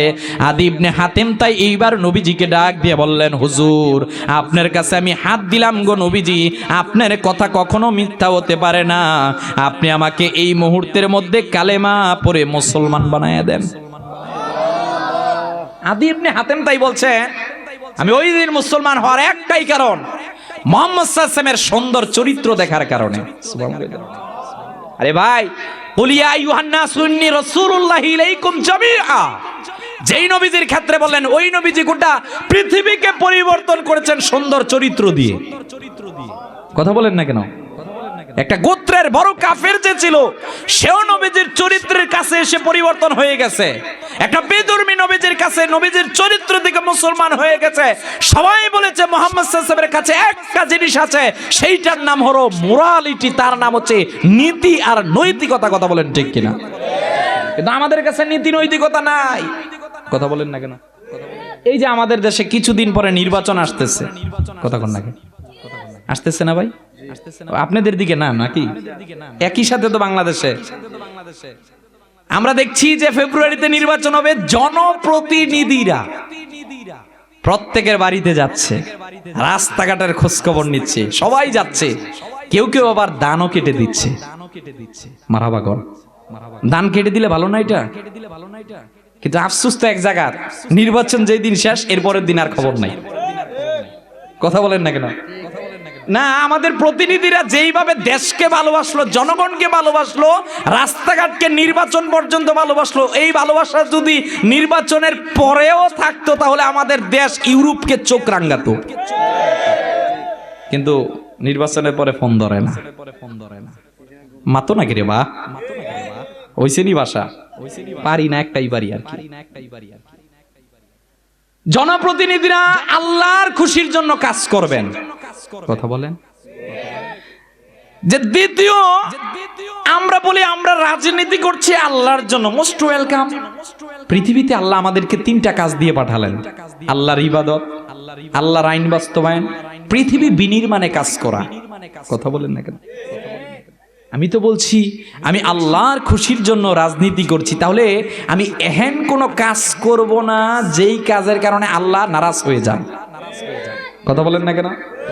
আমি ব্যক্তিগতভাবে, আমরা প্রত্যেকেই তো চাই যে জাতীয় সংসদের মধ্যে আমাদের এলাকার যে ব্যক্তি যোগ্য, যেই ব্যক্তির ন্যায় বিচারক, যেই ব্যক্তি আল্লাহওয়ালা বান্দা, যেই ব্যক্তির মধ্যে ইনসাফ আছে, যেই ব্যক্তির মধ্যে ন্যায় বিচার আছে, ওই ব্যক্তি সংসদে যাক। কথা বলেন। কারণ কোন দুর্নীতিবাজের কাছে যদি দেশ দেই, কোন স্বজনপ্রীতির কাছে যদি দেশ দেই, কোন স্বার্থপরের কাছে যদি দেশ দেই, ও দেশ বিক্রি করে চলে যাবে। আমরা চাই ব্যক্তিগতভাবে সৎ ভালো মানুষগুলো সংসদের মধ্যে যাক, তবে ওই মানুষগুলো ইসলামকে মাইনাস করে নয়, 5% ভোটের কারণে ওই মানুষটা যাতে ঈমান বিক্রি না করে, এটা আমরা চাই। কথা বলেন না কেন? আপনি জান্নাতের টিকিট বিক্রি করতে পারেন না তো, আপনি এই কথা বলতে পারেন না তো আমাকে ভোট দিলে এটা নবী সাল্লাল্লাহু আলাইহি ওয়াসাল্লাম পাবে। নাউজুবিল্লাহ বলবেন না? আপনি এইটা বলবেন না ভাই প্লিজ, যে আমাদের দল যদি হেরে যায় তাহলে ইসলাম পরাজিত হয়ে যাবে। নাউজুবিল্লাহ বলবেন না? নবী সাল্লাল্লাহু আলাইহি ওয়াসাল্লাম বলছেন, ওয়ালান তাজিল হাযিল উম্মাতু কায়মাতান আলা আমরিল্লাহ, কিয়ামত পর্যন্ত একটা দল হকের উপর থাকবে, এক দল হকের উপর থাকবে। আল্লাহর হাবিব সাল্লাল্লাহু আলাইহি ওয়াসাল্লাম ডাক দিয়ে বলছেন, এদেরকে কেউ পরাজিত করতে পারবে না। এজন্য কোন রাজনৈতিক দল পরাজিত হলে ইসলাম কখনোই পরাজিত হবে না, বরঞ্চ এইটা মেনে নিতে হবে, ইসলাম পরাজিত হবে কোনো না কোনো এক সময়, বরঞ্চ আপনি আমি থাকলে বিজয়ী হবে। কথা বলেন ঠিক কিনা? তাহলে জাস্ট নির্বাচনের জন্য আমরা এমন কোনো কথা বলবো না যাতে আল্লাহ নারাজ হয়ে যায়। কথা বলেন।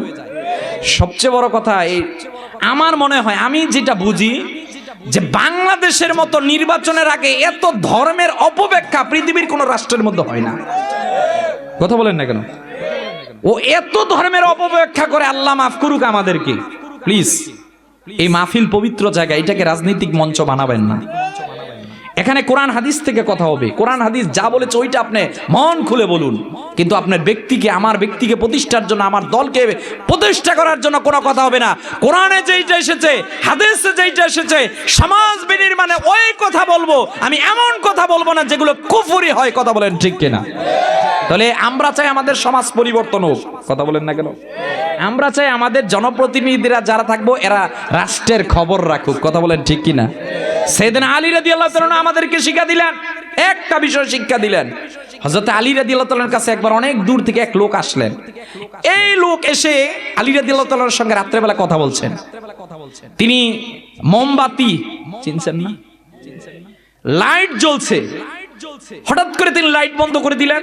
মেহমানটা চিন্তা করলো এটা কেমন হলো, সাইয়েদনা আলী কি আমাকে অপমান করছেন নাকি? সাইয়েদনা আলী রাদিয়াল্লাহু তাআলা বলছেন, আমি অপমান করছি না, এতক্ষণ পর্যন্ত আপনি রাষ্ট্র বিষয়ে আমার সঙ্গে কথা বলেছেন, রাষ্ট্রের ওই মোমবাতির আগুন আমি জ্বালিয়েছি, ততক্ষণ পর্যন্ত জায়েজ ছিল যতক্ষণ রাষ্ট্র সংক্রান্ত কথা হয়েছে। এখন আপনি আর আমি ব্যক্তিগত কথা বলছি, যখন ব্যক্তিগত কথা হবে তখন রাষ্ট্রের কোনো কিছু ব্যবহার করা যাবে না। কথা বলেন না কেন? ইসলামী রাষ্ট্র হলে আপনি এইটা পেতেন। রাসূলুল্লাহ সাল্লাল্লাহু আলাইহি ওয়াসাল্লাম বলছেন, ইসলামী রাষ্ট্র হলে আপনি ওইটা পেতেন যে বনু মাখজুমি গোত্রের ফাতেমা নামক এক মহিলা চুরি করেছে। হযরত ওসামা এসে বলেন, হুজুর আপনি একটু রায়টা কমিয়ে দেন। নবীজি রাগান্বিত হয়ে গেলেন, ওসামা তুমি কি আমাকে আল্লাহর রায়ের বিরুদ্ধে বাধা দিচ্ছ? ওয়াল্লাহি লাউ আন্না ফাতিমা বিনতে মুহাম্মদ সাল্লাল্লাহু আলাইহি ওয়াসাল্লাম সারাকাত লাকাতাতু ইয়াদাহা। ওসামা তোমাকে জানিয়ে দিলাম, আজকে এই জায়গার মধ্যে যদি আমার কন্যা ফাতেমা চুরির দোষে অপরাধী হতো, আমি তার হাত কাটার রায় দিতাম। কথা বলেন না কেন?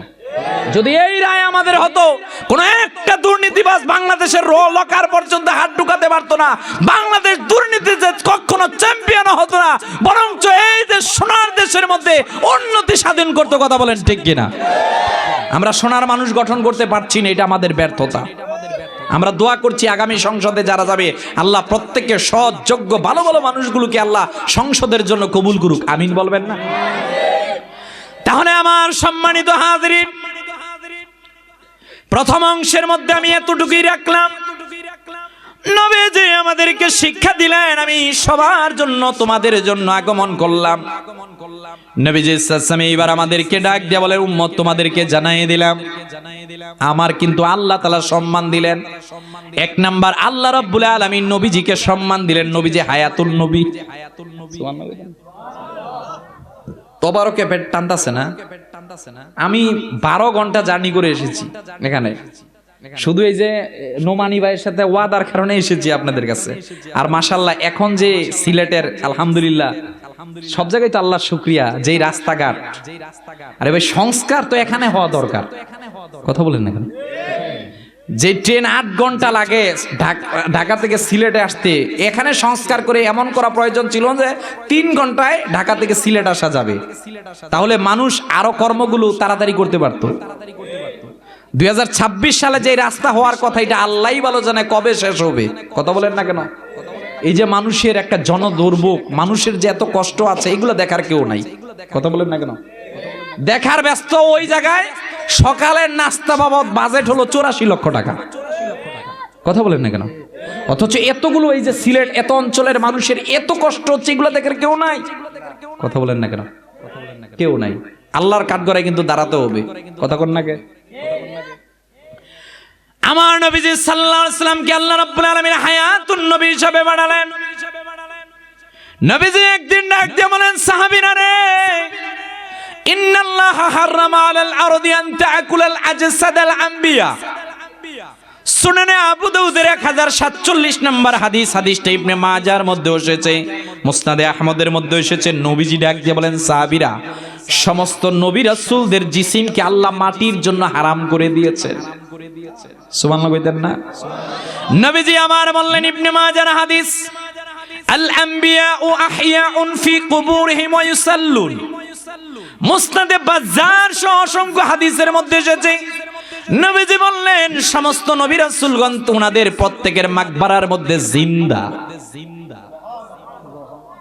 সহি মুসলিমের 2372 নম্বর হাদিস, নবীজি ডাক দিয়া বললেন, মারারতু আলা মূসা লাইলাতা উসরিয়া বি ইনদাল কাসিবিল আহমারি ওয়া হুয়া কাইমুন। নবীজি ডাক দিয়া বলে, উম্মত,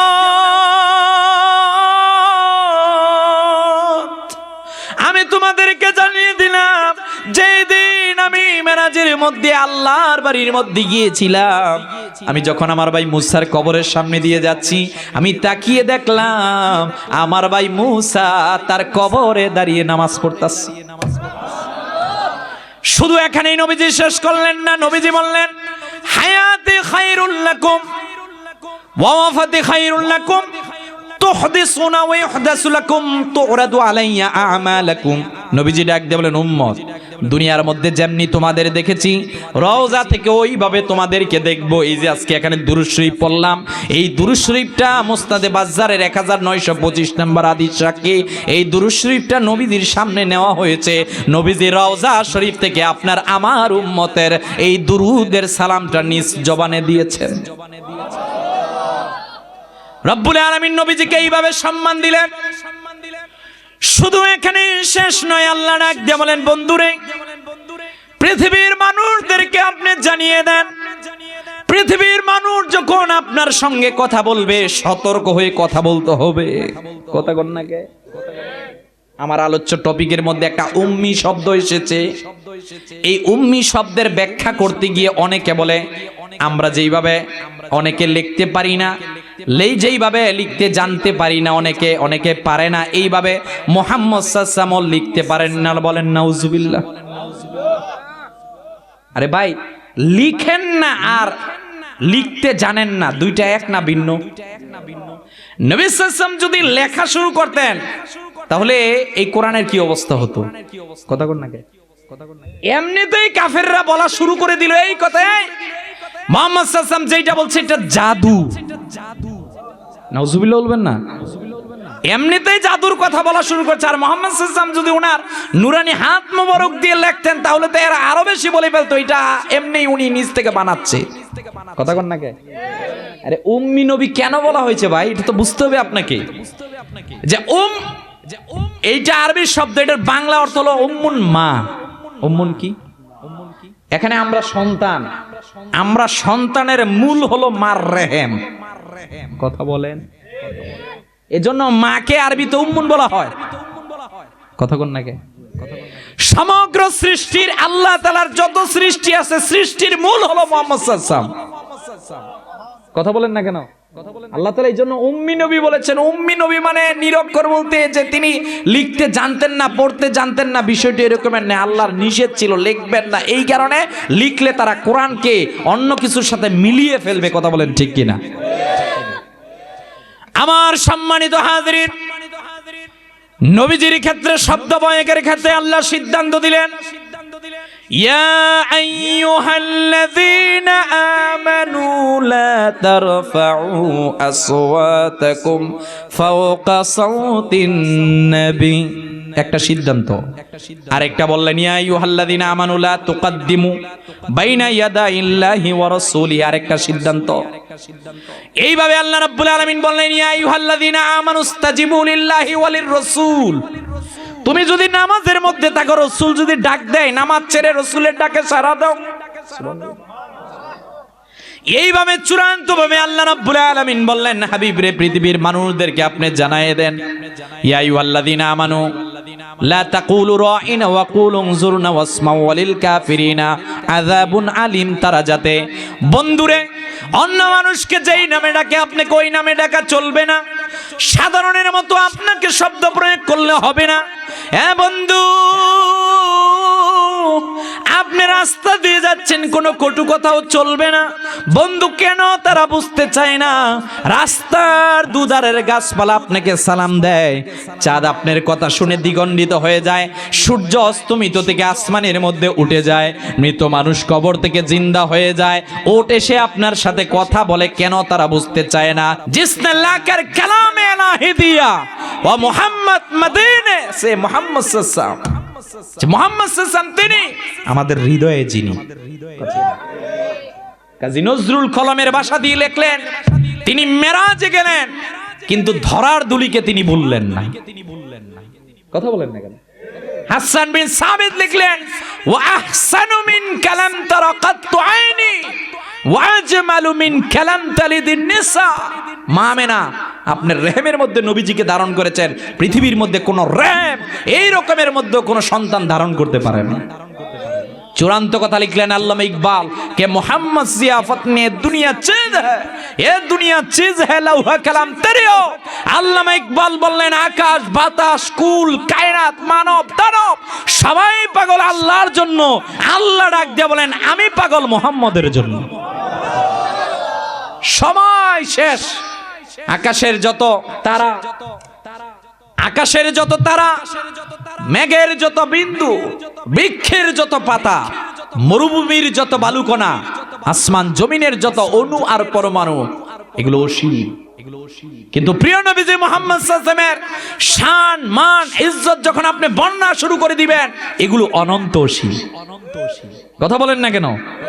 এগুলো শুরু করা যাবে কিন্তু শেষ করা যাবে। তাহলে আমার সম্মানিত হাজিরিন, প্রথম অংশের আমি এতটুকুই রাখলাম, সময়ও শেষ দিকে। আল্লাহ তাআলা পৃথিবীর মানুষদেরকে ডাক দিয়ে বললেন, পৃথিবীর মানুষেরা রে, তোমাদেরকে জানিয়ে দিলাম। নবীজি পৃথিবীর মধ্যে আসলেন, কুলিয়া আইয়ুহান নাসু ইন্নী রাসূলুল্লাহি ইলাইকুম জামিআনিল্লাযী। আল্লাহ রাব্বুল আলামিন পৃথিবীর মানুষদেরকে একটা সিদ্ধান্ত দিলেন, আল্লাযী লাহু মুলকুস সামাওয়াতি ওয়াল আরদ, যিনি আসমান জমিনের মালিক, লা ইলাহা ইল্লাল্লাহ, তিনি ছাড়া কোনো ইলাহ নাই। হুয়া ইউহয়ী ওয়া ইউমীত, তিনি জীবন দান করেন, তিনি মৃত্যু দান করেন। হযরতে ইব্রাহিম আলাইহিস সালাতু ওয়াস সালাম যখন নমরুদের কাছে গেলেন, গিয়ে বললেন, কুলু লা ইলাহা ইল্লাল্লাহ, বলো আল্লাহ এক। সে বলছে, আপনি কোন আল্লাহর দাওয়াত দেন? সে ডাক দিয়ে বলছেন, হযরতে ইব্রাহিম আলাইহিস সালাতু ওয়াস সালাম বলছেন, আমি ওই রবের কথা বলি যিনি মানুষকে জীবন দেন, আবার একে মানুষকে মৃত্যু দান করেন।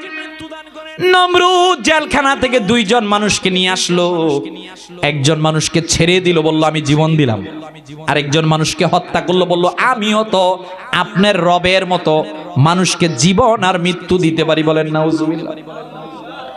হযরত ইব্রাহিম আলাইহিস সালাতু ওয়াস সালাম চিন্তা করলেন, ওর ভিতরে হেদায়েত নাই, যার মধ্যে আল্লাহ হেদায়েত রাখেন নাই তাকে দুনিয়ার কেউ হেদায়েত দিতে পারে না। কথা বলেন না কেন? এইবার ইব্রাহিম আলাইহিস সালাতু ওয়াস সালাম ডাক দিয়া বললেন, আমার রব তো সেই রব যিনি সকালবেলা পূর্ব দিক থেকে সূর্য উদয় করে পশ্চিম দিকে অস্তমিত করেন। ওরে নমরুদ, তুমি যে নিজেকে খোদা দাবি করছো, আজকে পারলে তুমি পশ্চিম দিক থেকে সূর্য উঠিয়ে পূর্ব দিকে অস্তমিত করো, তাহলে বোঝা যাবে তুমি কতটুকু খোদা। কথা কোন নাকি? তাহলে না বোঝা যাবে কতটুক সে হতভম্ব হয়ে গেল। আল্লাহ বলছেন, কাফেররা হতভম্বই হবে, এরা কখনো বিজয়ী হতে পারবে। সূরার এই আয়াতের দ্বিতীয় অংশের মধ্যে আমাদেরকে তাওহীদের কথা বলা হয়েছে। কিসের কথা? আমাদের মালিক একজন, তিনি কে? রব্বুল আলামিন আমাদেরকে একটা সিদ্ধান্ত দিলেন, তাবারাকাল্লাযী বিয়াদিহিল মুলকু ওয়া হুয়া আলা কুল্লি শাইইন কাদির, আল্লাযী খালাকাল মাউতা ওয়াল হায়াতা লিয়াবলুয়াকুম আইয়ুকুম আহসানু আমালা ওয়া হুয়াল আজিজুল গফুর। এই সফরিনটি যা দেখছেন দুই চোখ দিয়ে, সব কিছুর মালিক দুনিয়ার কেউ নয়, এগুলো সব কিছুর মালিক হচ্ছেন একজন। তিনি কে?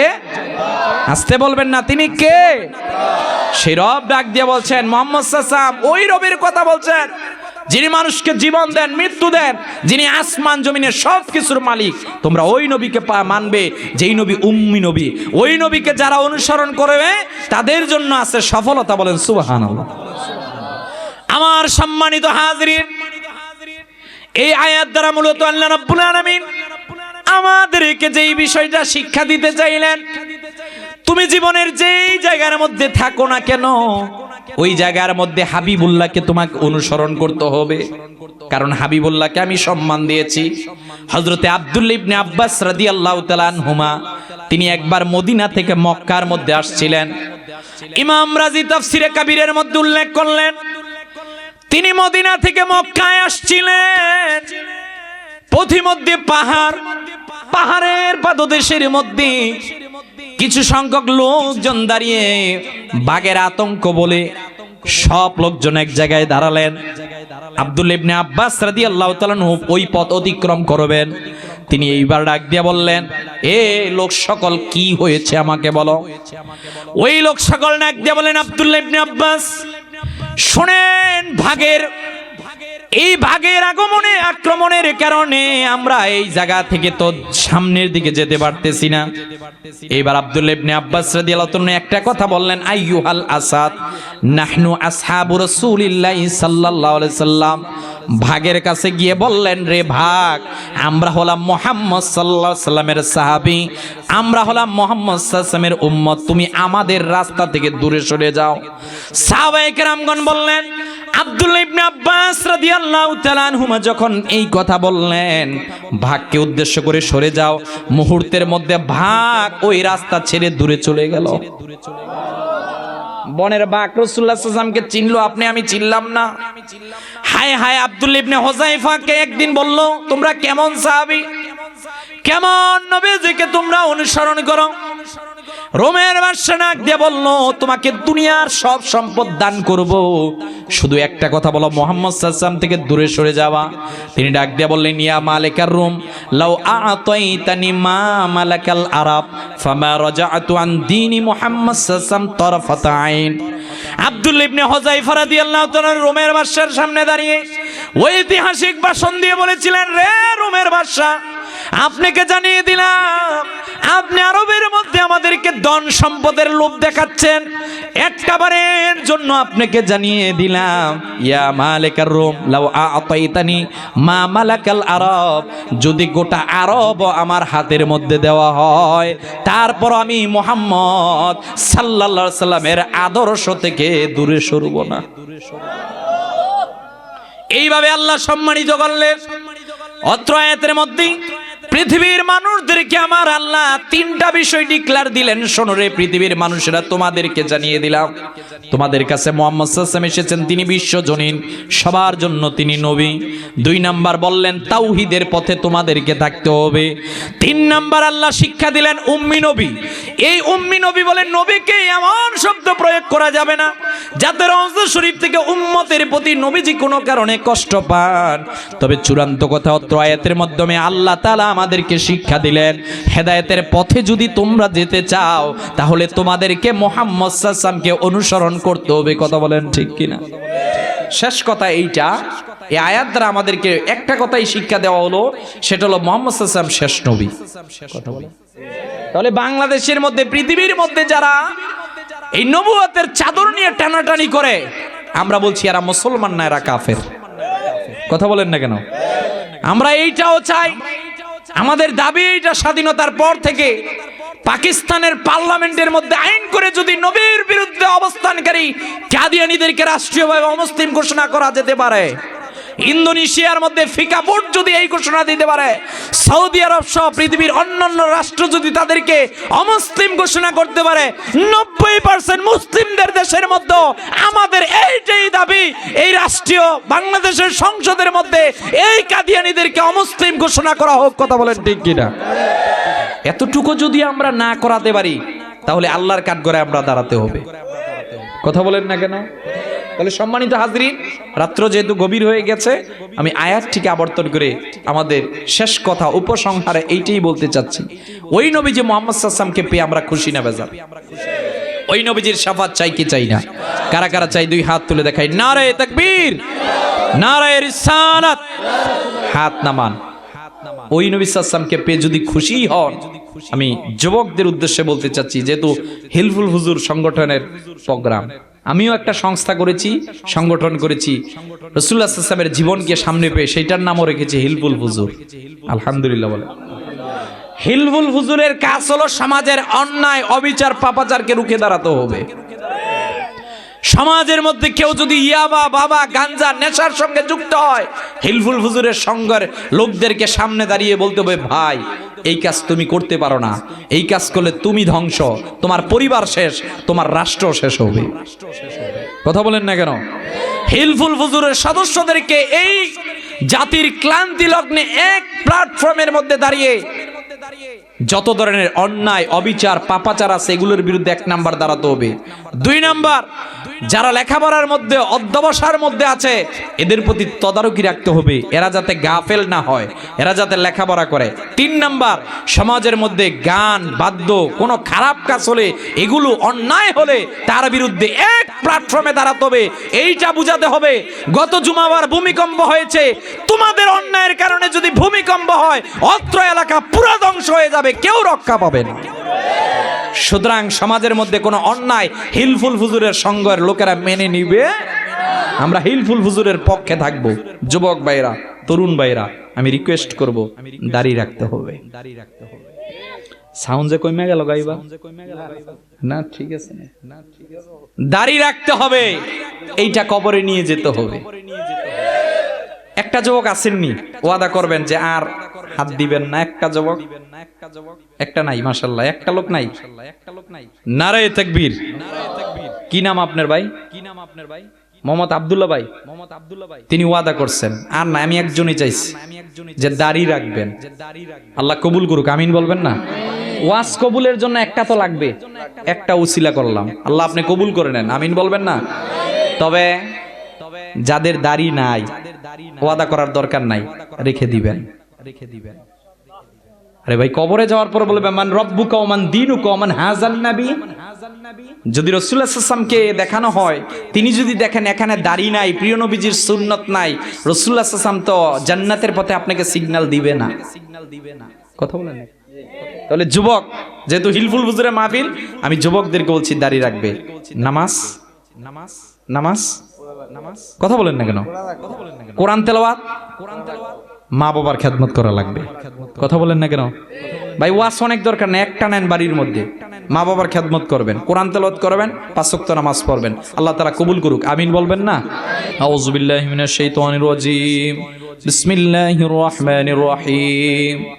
মা কানা মুহাম্মাদুন আবা আহাদিম মির রিজালিকুম ওয়ালাকিন রাসূলুল্লাহি ওয়া খাতামান নাবিয়্যিন ওয়া কানা আল্লাহু বিকুল্লি শাইইন আলীমা। ইয়া আইয়ুহাল্লাযীনা আমানু সাল্লু আলাইহি ওয়া সাল্লিমু তাসলিমা। আল্লাহুম্মা সাল্লি سيدنا مولانا وعلى آل سيدنا الله الله الله لا إله আমার আল্লাহ আল্লাহ আল্লাহু লা ইলাহা।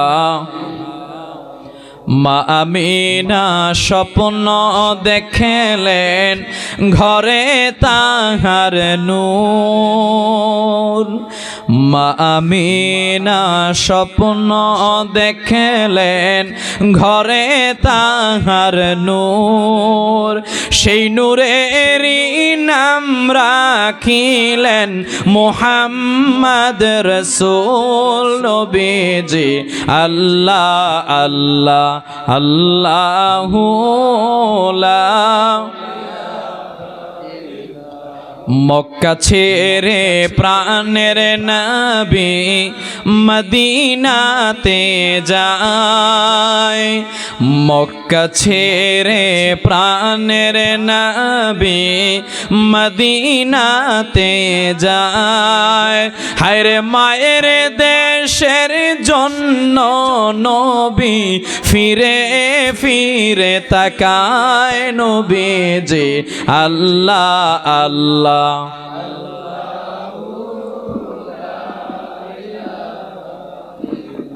ইয়া নবী সালাম। মদিনার অলি গলিতে মনে চায় আবার যাইতে, দেখাবে পর্দা উঠায়া দেখিব নয়ন জোড়ায়া ইয়া নবী সালাম ইয়া রাসূল সালাম ইয়া হাবিব সালাম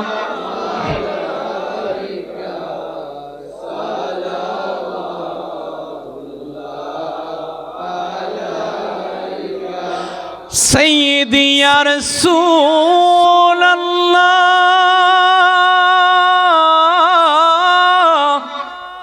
ওয়া ইয়া হাবিবাল্লাহ, আমাদের মরণকালে নবীজি আপনাকে কাছেতে পেলে থাকবে না মরণ যন্ত্রণা, এই শুধু মনের বাসনা ইয়া নবী সালামু আলাইকা ইয়া রাসূল সালামু আলাইকা ইয়া হাবিব সালামু আলাইকা সালাওয়াতুল্লাহ। আমরা একবার খালেস ভাবে আল্লাহর কাছে তওবা করব। ভূমিকম্প আমাদেরকে নিয়েও যেতে পারতো, কথা বলেন না? আল্লাহ আরেকটু চান্স দিয়েছেন, আরেকটু সুযোগ দিয়েছেন, আরেকটু আল্লাহ আমাদেরকে চাচ্ছেন ইবাদত করিয়ে নিতে, কথা বলেন না কেন? আমাদের উচিত ছিল কি জানেন, ভূমিকম্পের পরে একটা অতিরিক্ত সিজদা দিয়ে 2 রাকাত নামাজ পড়া আল্লাহর কাছে, যে আল্লাহ আপনি সুযোগ দিয়েছেন। আর রিক্টার স্কেল 5.7 থেকে যদি এটা 8.7 হইতো কেউ থাকতাম না, কথা বলেন না কেন? এজন্য গুনার কথা স্মরণ করে প্রত্যেকে আমার সঙ্গে পড়ুন, আস্তাগফিরুল্লাহ রাব্বি মিন কুল্লি যামবি ওয়া আতুবু ইলাইহি লা হাওলা ওয়ালা কুওয়াতা ইল্লা বিল্লাহিল আলিয়্যিল আযীম।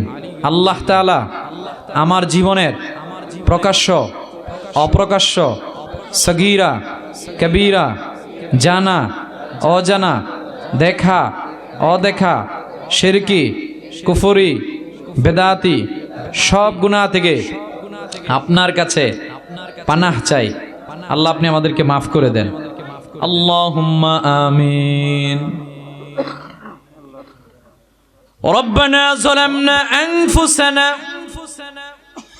وإن لم تغفر لنا وترحمنا لنكونن من الخاسرين ربنا آتنا في الدنيا حسنة وفي الآخرة حسنة وقنا عذاب النار اللهم إني أعوذ بك من عذاب القبر ومن عذاب النار ومن فتنة محيا وممات ومن فتنة مسيح الدجال। ভাইরা আমার, বন্ধুরা আমার, এই ভূমিকম্পে আমরা অনেকেই কবরে চলে যেতে পারতাম। আল্লাহ আমাদেরকে আরেকটু সুযোগ দিয়েছেন। একটা সুন্দর মাহফিল শেষে আল্লাহর দরবারে হাত তুললাম, জীবনের গুনার কথাটাকে স্মরণ করে জবানটাকে ছেড়ে আল্লাহর খুশির জন্য সকলে আওয়াজ দিয়ে একবার বলেন আল্লাহ। ফেলিয়ে না দিও আল্লাহ, ফেলিয়ে না দিও, গুনাহ যত করেছি আমরা মাফ তুমি করিও। বান্দা সে বন্দিগি নাই, শেষ করেছি জিন্দেগি আখেরাতে বিচার দিনে পাপীদের উপায় কি। রহমান রাহিম নামে নিয়েছি তোমায় মানিয়া, কেমন করে আমাদেরকে আল্লাহ বড় ভালোবেসে আমাদেরকে সৃষ্টি করেছে, কেমন করে আমাদেরকে জাহান্নামে ফেলিবা। আহারে গত বছর মাহফিলের পর 16তম মাহফিলের পরে এই মাহফিল থেকে কত মানুষ বাড়িতে যাওয়ার পর দেখেছিল সবাই ঘুমিয়ে আছে। বাড়ির দুয়ারের এক সাইডের মধ্যে জনম দুঃখিনী মার ঘরের দরজা বন্ধ হয় নাই।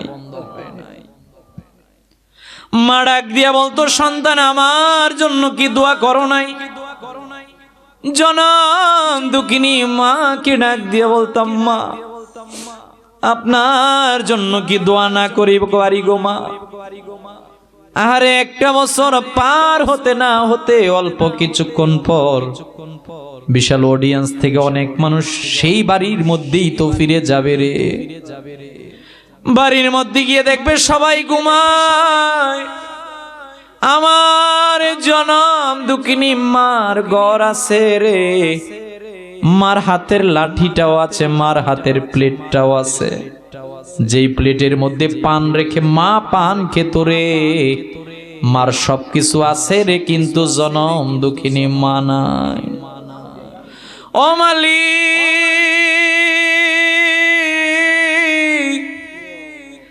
বড় মার কথা বেশি স্মরণ হয়। বাবাকে কবরের মধ্যে রেখে এসেছে অনেকে, বাবার কথা স্মরণ হয়।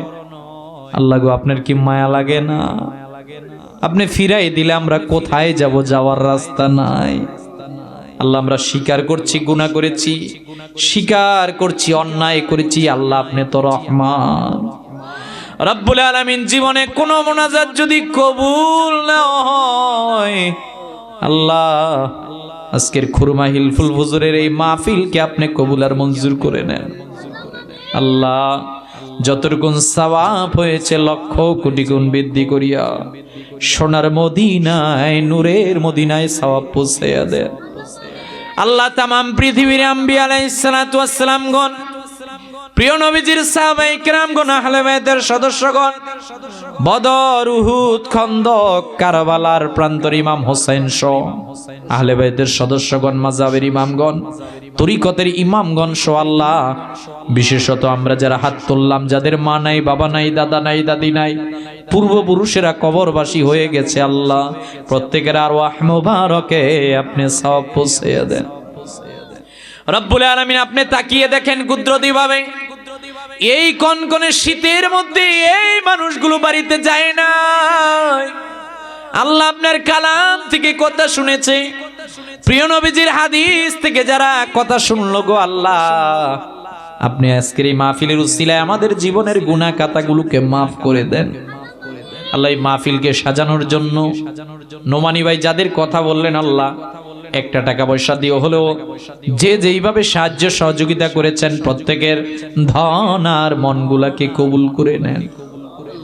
বিশেষত প্রবাসী ভাইয়েরা, আমি যখন প্রবাসে যেতাম দেখতাম প্রবাসী ভাইয়েরা কত কষ্ট করে, কাছেই তো দর্শনীয় জায়গায় একদিনও যুবক ভাইয়েরা, প্রবাসী ভাইয়েরা যেত না। বলতাম কেন যান না? বলছে, আরে আমার একটা সন্তান আছে, আমার মা আছে, বাবা আছে, কখন ঈদ যায় বুঝি না, কখন জুমাবার যায় বুঝি না, কষ্ট সব করি নিজের পরিবারের জন্য। আহা, ওই প্রবাসী ভাইয়েরা এই মাহফিলের জন্য দিল। আল্লাহ, আমার প্রবাসী ভাইদের জীবনে সুখ শান্তি বরকত দান করে দেন আল্লাহ। বিশেষত হিলফুল হুজুরের ভাইয়েরা যারা অক্লান্ত পরিশ্রম করে মাহফিল সাজাইলো, ও মালিক, এই হিলফুল ফুজুর সমাজ পরিবর্তন করার জন্য এই যুবকগুলোকে কবুল করে নেন। যতটুক ইউনিটি থাকা দরকার ততটুক ইউনিটি দান করে দেন আল্লাহ। এলাকার মুরব্বী বাবাজিদেরকে আপনি কবুল আর মঞ্জুর করে নেন।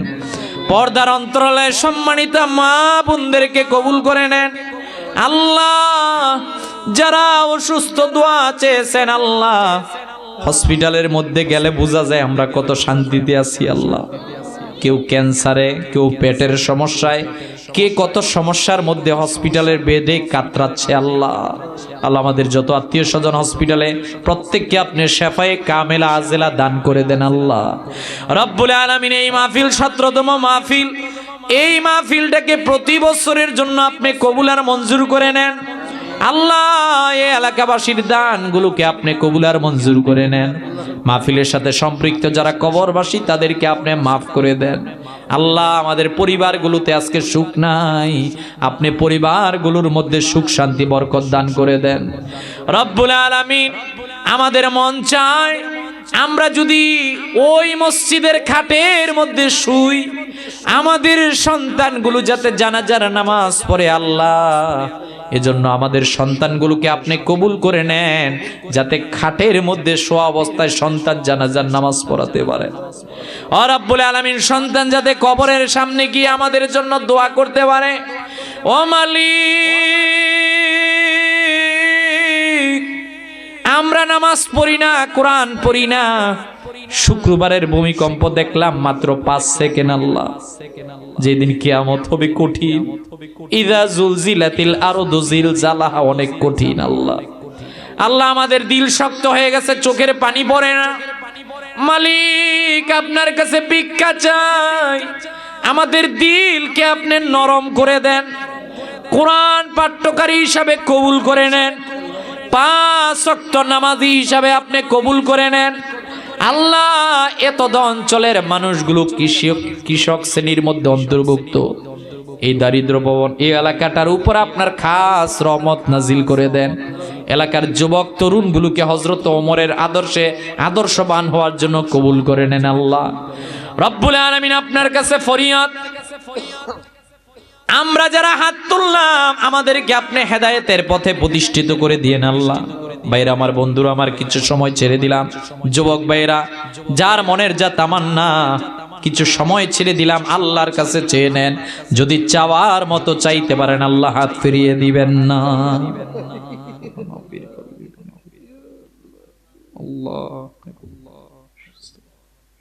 اللهم ارزقني شهادة في سبيلك واجعل موتي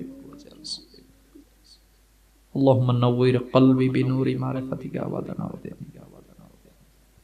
আল্লাহ প্রিয় মাতৃভূমি বাংলাদেশের উপর খাস রহমত নাজিল করেন। আল্লাহ আল্লাহ এই যে ভূমিকম্প, টেলিভিশন, ইউটিউব, সোশ্যাল মিডিয়ায় তাকালে দেখা যায় যে কত বিপদে এসে পড়তেছে। আল্লাহ আপনি ছাড়া কেউ রক্ষা করতে পারবেন না। আল্লাহ আমাদেরকে আপনি রক্ষা করেন। আল্লাহ আল্লাহ আযাব গজব দিয়ে আমাদেরকে ধ্বংস করে দিয়েন না। আল্লাহ আল্লাহ মৃত্যুটা রমজানের মধ্যে দিয়েন। আল্লাহ মৃত্যুটা কোরআন তেলাওয়াত অবস্থায় দিয়েন। আল্লাহ মৃত্যুটা নামাজ পড়া অবস্থায় দিয়েন। আল্লাহ আল্লাহ গো, জীবনে একবার হলো আপনার ঘরের সামনে দাঁড়িয়ে নামাজ পড়ার আগে কবরে ডাক দিয়েন না। আল্লাহ মনে বড় আশা ছিল